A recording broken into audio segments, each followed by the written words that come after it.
Hi, it's Jeremy here from the Damn Good Doctors Club. In this video, we're going to talk about how to sell high-ticket health programs with integrity. This is really, really important. It helps the patients, it helps the practitioner, it helps everybody. So we're going to get into why you should do this, when it's appropriate, when it's not appropriate, how to keep integrity around it, how to make sure you're pricing your work accordingly, and all the skills that you need to be able to put something together that's actually going to make a big change for somebody where you can justify your fee. And it is a lot of work. If these types of videos are helpful for you, I would encourage you, like and subscribe to the channel. That's how you train the algorithm to show you more stuff you're interested in. You want the algorithm to work for you, not the other way around. And if you want to learn more about these kinds of ideas and themes, I would encourage you highly to hunt around and find the link to join our group, the Damn Good Doctors Club. It's on a secure chat. You can find the link. There might be a little bit of a wait, but I'll get you in the group as soon as I can. So one of the things that I realized when I was less than a decade into my practice is that a lot of times people come in for help with complex problems, very complex problems. And typically, when you start looking at what it's actually going to take, when you responsibly zoom out, and this is one of the skills you need to develop if you're going to go anywhere near this level of professional development, is the ability to zoom out and take a look at somebody's actual life situation and go, okay, here's where you're at. You've got all these issues with all these symptoms, diagnoses, health problems, like all this stuff's going on. Here's where you want to be, like healthy, having your life back. And here's what it's going to take to get there. Now, depending on where you're at with your skill level, your clinical clarity, you may not have a very good model of prognosis and a realistic understanding of expectations and what it's actually going to take. And I find that a lot of times the kind of bright-eyed, naive approach, which I was the worst at this, of leaning towards being highly optimistic, always best case scenario, is like, okay, it'll just take a few sessions or a few treatments or a couple weeks or whatever, and that should fix all this. Right? That was early on. What I've come to find out in reality is that there's a bell curve of people, right? There's people that get very fast results. There's people who it takes them a lot longer, and there's kind of people in the middle. And you need to understand that bell curve, first of all. If you don't have that, you need to develop the clinical clarity around your actual techniques and therapeutics and what's a realistic timeline for varying types of conditions and intensities. There's a lot of variables. You don't have a crystal ball, right? You're not just like staring at this thing and gazing into their future, but you can get close. You can get close with realistic assessments and understandings of what kind of time frame somebody's looking at. And the next thing to be able to do after that is to project, okay, instead of looking at per session, per consultation, right, per supplement bottle or whatever, like per item pricing, instead of looking at that, you can start to aggregate it and actually get a sense of, probably as a rough estimate to get you from here to here, the total cost when you look back is going to be X amount, whatever that is. And what you'll find in most cases is that if you really take an honest assessment of looking and saying, here's their problem, here's where they want to be, and here's what it's realistically going to take and realistically how long it's going to take, and the price associated with that is usually not cheap. It's usually not. So high ticket right now, currently while I'm recording this, high ticket is one of those terms that gets kind of tossed around, especially in the business community, online business community. And it's a little bit vague, but you know what's not high ticket is like $100. That's not high ticket. Something thousand, right? It's getting you in the high ticket realm. And most people say nowadays it's about $2,000 or less is not really high ticket.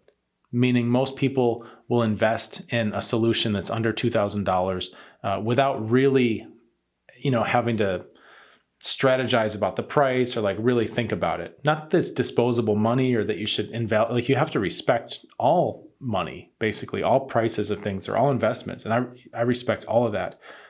What I'm kind of saying is like the definition of high ticket is a moving target, but currently most people say it's about $2,000 and up.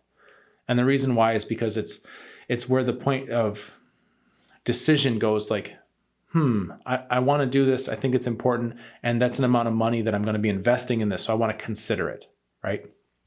Which is good. Again, we're going to talk about having integrity here. This video is not about how to extract as much cash as possible from everybody who's needs help with their health. right? That has nothing to do with integrity. I'm not interested in that. I hope you're not interested in that. What we're going to look at is actually how to responsibly present somebody what we'd call a high ticket offer, but basically looking at the reality and going, this is going to take a lot of money, right? A significant amount of money to do the job right. And the skills you need to do that. For one, being able to zoom out and actually look at their whole situation, look at the prognosis, figure this stuff out. So if you're having trouble with high ticket, go to the dentist. Okay, they'll high ticket sell you because they look in your mouth and they go, oh my God, look at this. You're going to need boom, boom, boom, boom, boom. And then you come out with the list of work that you need done in your mouth, and it is high ticket, right? Unless you're very lucky, unless you're blessed with perfect oral hygiene and good genetics, and you didn't eat a bunch of garbage growing up and whatever else. So the dentist does this without blinking, most of them, because they're taught these skills. It's part of the profession. A lot of us, functional medicine, naturopath, health coaches, Eastern medicine, chiropractors, right? Chiropractors know some of this stuff. It's a little more prevalent in that field. MDs, right? DOs, any type of professional. Usually the training is more focused on the actual medicine, the skills, and less on the actual business part of it, which is where I like to come in and fill in those blind spots, because I used to have these blind spots too. And I realized that there was a whole world of logistics that wasn't available to me because I didn't have training on it. And I was letting my patients down because I was undertrained. I had blind spots in the logistics, the finances part, how to structure offers. I know I'm using business terms, but it's the best language for the job, because that's really what you're doing is you're structuring an offer. You're showing them what it's going to take. But dentists, everybody knows the dentist. Nobody thinks the dentist is a cheap place to go, right? The dentist is always a place where you're going to spend a bunch of money. And when you have that experience and you go, okay, there's a professional who is showing and explaining, here's where you're at, here's where you need to be, right? No holes in your teeth or whatever. And here's how you get there is you're going to need these fillings, and you're going to need to do this and that, and you need a root canal and whatever else. And these are the prices. And they can just show you the plan. And you're free to shop around. You could take all that to another dentist and go, hey, here's what the last one said. I need a second opinion. And they'll most likely have a similar process where they're going to examine you, figure out where you're at, where you need to be, what it's going to take, and they'll present you a plan. Probably also going to be high ticket, right? So you need to understand that teeth is one thing, but it's no different when you start looking at complex chronic health conditions, IBS, even things like anxiety, even things like insomnia.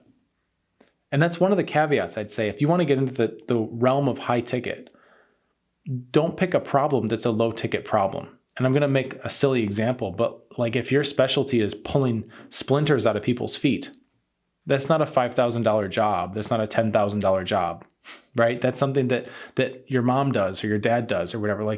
You just pull the splinter out with tweezers, that was a home remedy growing up. So don't try to take something that doesn't have an intrinsic value and try to inflate it into high ticket. You don't have integrity there. That's not ethical. It doesn't make any sense. So that's one thing, is make sure that what you're focusing on, the problem that you're focusing on fixing, actually is a high value problem. And how do you know this? Well, your market will tell you. You look at how much things are impacting people's lives, and you can start to tell. You can see what other options they're using to try to solve these problems, and what do those things cost? Because I'll tell you what, my high ticket health programs, right? And I know we're calling them high ticket, right? Now I'll get into what this really means in a minute, but my high ticket health programs that I use for complex chronic health conditions, they're a fraction of the cost of what people go to these retreat clinics, medical escape clinics. They go to Mayo Clinic. They go to all these places to try to get help with their problems. And it's easily 4, 5, 6 times what I charge. And I'm still charging high ticket, but it's because I've streamlined things down. Everything I do is necessary for these cases. Here's where they are. Here's where they're going. Here's our process, right? I've got it streamlined down, but it's also flexible and adaptive. I've got great tools, great resources, and we get good results. We help people. So it's worth it. So you need to understand, you got to solve a big enough problem. You got to be in a world where you're giving enough value to justify a high ticket price. What I see a lot, the problem I see a lot, is that most practitioners actually are in that world. They're not solving $5 home remedy problems, right? They're solving big problems that are significant problems, and they just don't realize it. because they're still thinking in small pieces. They haven't zoomed out and gone, okay, here's where they are, here's where they need to be, here's what it's going to take. They look at one step and they say, okay, well, we're going to need to do a consultation. The consultation's, $200 or whatever, and we're going to need to do lab testing, and that's about $800 to $1,200, and we're going to need to do a stool test, and that's about $300. And they're looking at all these small pieces. And if they're even looking that far, right? Usually it's like they're just looking kind of the first thing, and then maybe like the patient would say, well, what's the next visit cost, or how often do I have to come in, or what supplements do I need? And they're just looking at the little pieces, and they're giving people the small numbers. And this is a kind of a way of like, I know it's counterintuitive, right? But you're trying not to scare somebody off with a big number, but instead you're kind of toe dipping them and going, well, it's this, and then it's that, and then it's another $800 for this, and then it's $300 for the stool analysis, and then you need your probiotics or whatever, and those are 120, and you just give them a bunch of little numbers. And at the end, you can add it all up and go, hey, that's 10 grand. So what about a different business model where you just add it up from the first place?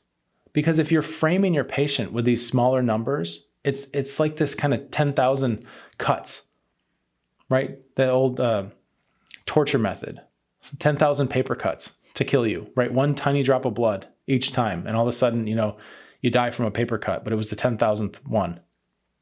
Don't do that to your patients. Present them a whole thing and say, listen, instead of going this, and just like nickel diming this whole process, you can show them that, but you can also say at the end of the day, it's probably going to cost about this. And I would say the next step after that is that when you build your systems and you commit and you dive in and you go, okay, I'm all in for these types of cases, these types of patients, what you can find is that then you can actually just create a package program that's one price, and they pay and they get what they need to get, and you take care of them. It's a wonderful environment. It's kind of like the, I know it's going to sound weird. It's kind of like the all-you-can-eat buffet kind of thing. You don't want to encourage people gorging on unnecessary treatments, right? But you want to just get the money part out of the way once, if possible, and then get to work on the actual healing process. So what I find is a lot of practitioners have a hard time getting that in their head, is that they think they're doing people a favor by just talking about low numbers, but really long-term, it's kind of dishonest, because if you start adding all that up, it's going to come out to 5,000 or 10,000 or whatever it is, because that's just what things cost. Try getting anything fixed in your house, right? Oh, we need this floor out of the bathroom. Oh, we need to change these carpets. Oh, we need to replace that window. What do you get back? You can get back an itemized estimate, sure, but there's also a bottom line number. And that bottom line number is, if you're getting anything fixed, it's high ticket. It's going to be high ticket. It's just the way it is. People want that. People want to know. When people are asking you, that's another thing too. You got to understand the real questions. A lot of times the mistake we make is we're answering the questions that are being asked, right? Not the ones that the person actually wants to know the answer to. So when they ask something like, how much is an office visit? Yes, they might want to know that actual answer, but what they really want to know is, how much is this going to cost me to get from A to B? And they're trying to build that bridge themselves in their head. Wouldn't it be cool if you already had those answers ready? And you can help people relax because they know you're a pro, because you planned ahead, right? Because you've seen 10,000 other people with similar cases and you know how this goes. It's not your first rodeo. You can demonstrate that by building together a high-ticket package that solves a high-ticket problem. And it's not about being greedy and extracting as much money as possible. It's about putting a fair value on the work you're doing. And there are ways to figure that out, especially considering what other, if you even want to call them competition, what they're charging for what they're doing. Some costs are going to be fixed, like your lab company. You can't change like what they charge for lab tests and stuff. You're going to build that in. You're going to build in your time. I hope you have a good hourly rate that's respectable. If you have a high level of skill, especially if you're specialized, you should take that into account. Absolutely. But you do that, and then the best thing is not nickel diming the person afterwards. That was another, like in my acupuncture practice, there was a time I thought billing insurance was going to be the key to like having a structured, streamlined. Yeah, right. I was delusional. I woke up from that. But at the time I found it interesting because insurance billing incentivizes that you aggregate all these small charges. So in my acupuncture practice, I like to use heat lamps, infrared heat lamps, so people don't get cold while they're laying there on the table. And also you can start to get more blood flow in an area, right? Like their abdomen, their low back, their neck, their feet, whatever you want to do. And with insurance, I would have to code that as some kind of heat therapy and then upcharge $5 for turning on a lamp. And that's ridiculous. This a la carte thing is just silly. I'm out of the insurance model. I charge one price for that office visit. And with that, you get the heat lamp, you get whatever else, right? It's all included. I'm not keeping track of every little thing, because then what happens is, I mean, how silly is it if somebody's going to go, you want to put a heat lamp on them and they're like, no, I know that's going to be an extra $5. I'll just be cold, right? No, we're not doing that, right? Not on my watch. I'm going to just take care of it. It's one price, it's set, and I can just deliver value. I do this with the mentorship, same way, right? I don't want to nickel dime every single thing. You evolve up and out of this a la carte thing, and you get to more of a packaged model, which sets you free, by the way. It's like a challenging thing. We get to this thing where we want to grow and go, okay, I want to do a high ticket, and you present an offer, which, there's a lot of fear, like, oh, what if they don't accept? Well, if they don't, there's going to be somebody else. It's okay. You need to, if you want to evolve, you got to keep pushing until it happens. You can't back down from it, right? So you just do something. As long as there's integrity around it, you do something to get an offer together. And eventually, you're going to find the right types of people that take it. And what you'll realize is that all that anxiety and all that fear and all that self-doubt and second guessing is gone. And what you get instead is relief, freedom, and excitement, because now you can just concentrate. You already took the payment. That part's done. You don't have to worry about it. Now you can singular focus on doing everything you can to help this person get better. You can just do your job. It's fantastic. Cash flow problems, when you take upfront high ticket payment, cash flow problems are gone. You know your overhead's taken care of. You know you've got everything handled. That's done. It's out of your brain. You can focus your brain on helping the people. This is what I mean by integrity. Like, I love my work with patients. I love my work with other practitioners. But one of the things that helps me love that work is I get the financial stuff out of the way. We deal with that like once a year, get that out of the way, and then it's just show up to give. You got me. I'm here. What are we doing? What's the problem? Where are you getting stuck? We need to modify. We need to grow something. I need to research something. I need to phone a friend, right? I need to call a couple colleagues that have specialized knowledge I can try to apply here to your case. You're not going to get an extra monthly, well, I talked to one of my colleagues, so that's going to be my consultation rate for that 45 minutes. No, it's done. You're out of the financial stuff and you're into just social arrangements where you can help each other with full caring, full heart. It's amazing. It sets you free. It's a whole different world. Now, I would say the second thing, so one is the clinical skill, developing the clarity to go, okay, they're here. We need that. This is what the price is going to be, right? You build an offer around that. I've got tools for this. I can walk you through this stuff, right? But the second thing is to actually become a high ticket person yourself. And I know this is going to be challenging and triggering, and it's a mirror universe, okay? The more stuff that you do inside, the different your reality is going to be. And what I mean by that is, how can you, without being a hypocrite, right? I say have integrity. How can you have integrity around this? It's telling somebody that they're going to have to pay you $5,000, $10,000, $20,000, whatever it is, dollars for your process, when you're the kind of person who goes around trying to save a nickel or a dime on everything that you're buying. It's a different mindset. It's a different headspace.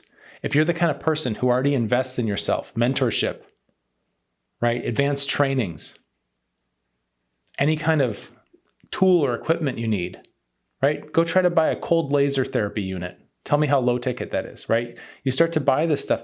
You're putting in real money, pushing your chips in. That creates a sense in you that other people feel.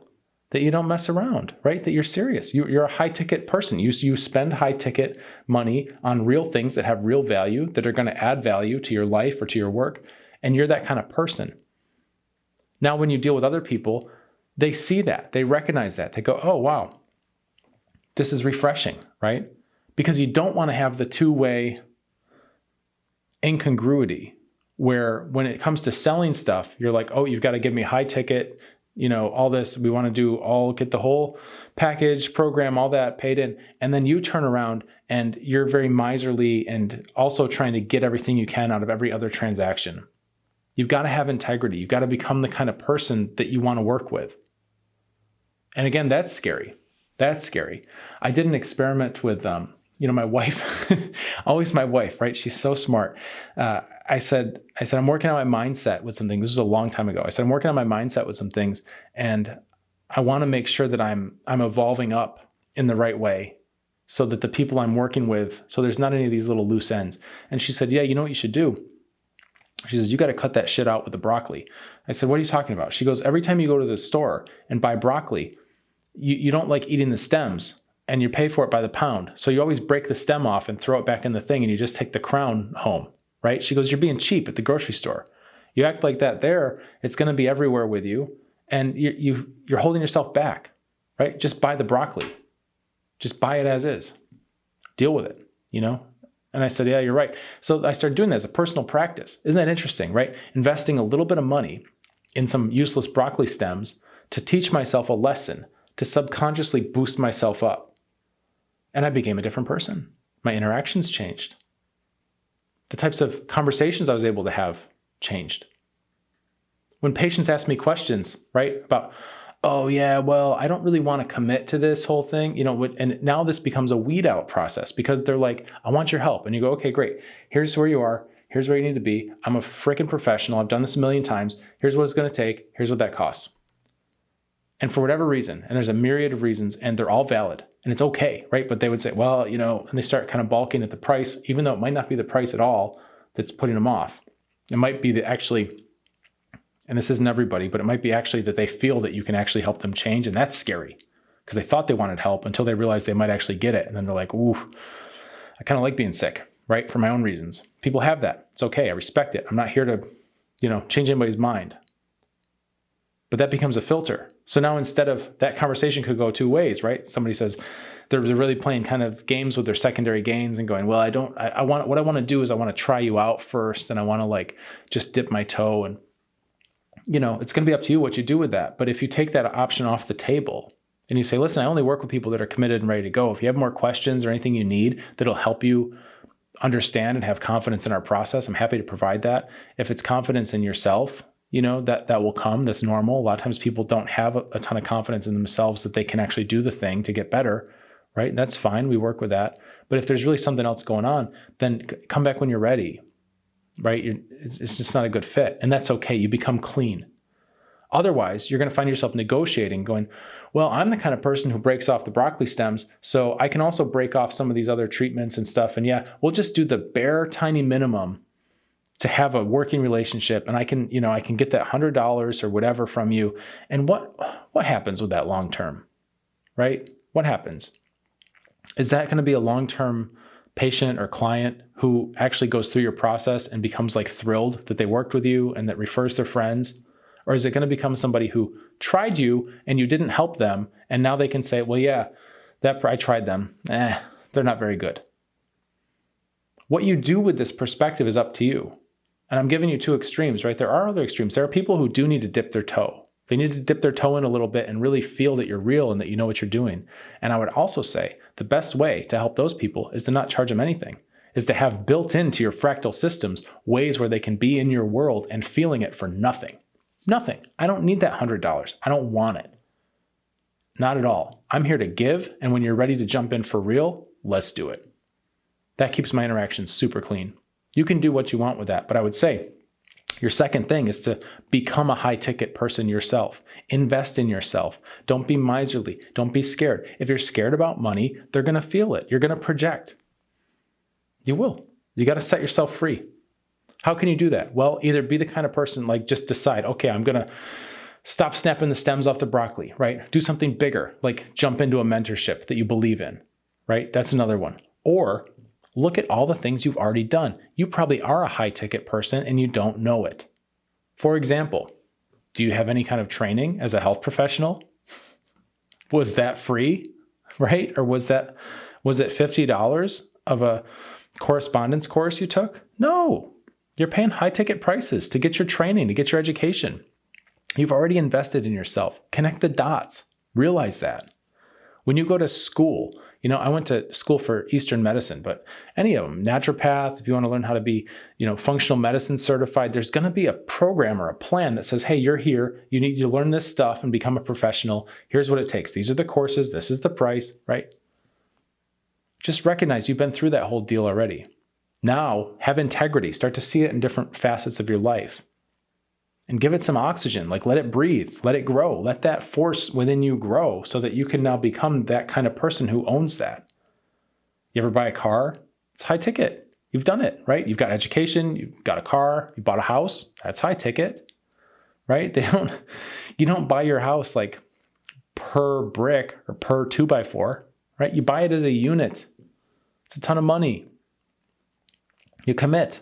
I don't know, could I just pay 1% and live in it for a month and see how that goes? And then if I want it, no, you buy the house, right? You already have this nature in you. It's time to activate it and acknowledge it and see it elsewhere and really become that kind of person. And you'll find that as you become that kind of person, as you become free like that, then the people around you will become more free to become like that too, which includes your new patients. There are other things you need in order to sell high ticket. There's a lot of stuff that we need, depending on where we are in our evolution there. You're going to need like help. You're going to need what we call like crutches, basically. Like you're going to need scripts and checklists and worksheets and protocols, and you're going to need structure and framework. And that's to get you started. Once you have that and you start to become comfortable with that and you start to own that, which takes time, it can take years, right? And there's nothing wrong with reading from a script when you're doing a consultation or something like that, just to keep you on track and make sure that you hit every single point. Which that's another misconception. You can read from a script and be fully present. Okay, a script doesn't mean you are a robot, right? But a script makes sure that you get all your points covered so that you can find out everything you need to find out. It's being thorough. And that's okay until that stuff comes naturally and flows naturally out of you. I've joked about this before where it's like I've done consultations where I don't have a shirt on.